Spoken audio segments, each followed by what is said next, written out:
Samantala, nasa Myanmar na ang isang team mula sa National Bureau of Investigation para makatulong sa pagkilala ng mga namatay sa magnitude 7.7 na lindol na tumama sa bansa.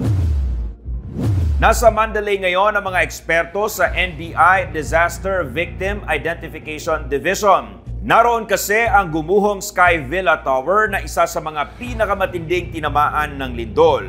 Kukuha sila ng mga tissue samples sa mga sinasabing unidentified remains mula sa Sky Villa site kung saan sinasabing naroon ang nawawalang mga Pinoy. Yung mga NBI personnel natin na nandun ay tutulong upang malaman kung meron ba tayong mga kababayan na nabibilang dun sa mga labi na dun sa mga ospital ng Myanmar upang malaman natin kung isa sila doon. Dahil sila may kakayanan upang magkaroon ng matching yung DNA mula sa kamag-anak at upang ito ay ma-match positively kung yung mga kababayan nga natin ang nandun sa mga labi na nakita. Puspusan pa rin ang koordinasyon ng pamahalaan ng Pilipinas para mahanap ang 4 na Pilipinong nawawala sa Myanmar matapos ang lindol.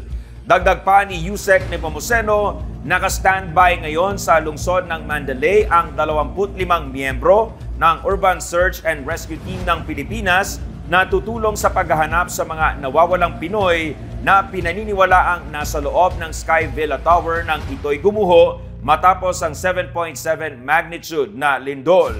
Hanggat hindi pa talaga nakikita yung mga kababayan natin, hindi naman tayo tumitigil sa pagtulong at umaalalay din tayo dun sa operation sa Mandalay area. Noong una, nandun lang tayo sa Naypyidaw area. Napakalayo nito sa Mandalay.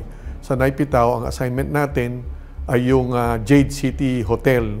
Jade City Hotel, 10-story structure yan, bumagsak, natabunan yung first 2 floors. Nandito po tayo sa entertainment building ng Jade City Hotel. Sa likod ko po makikita po ninyo yung ground floor area po ay talaga pong nabibi. At dito po nag-operate yung ating mga USRTs po.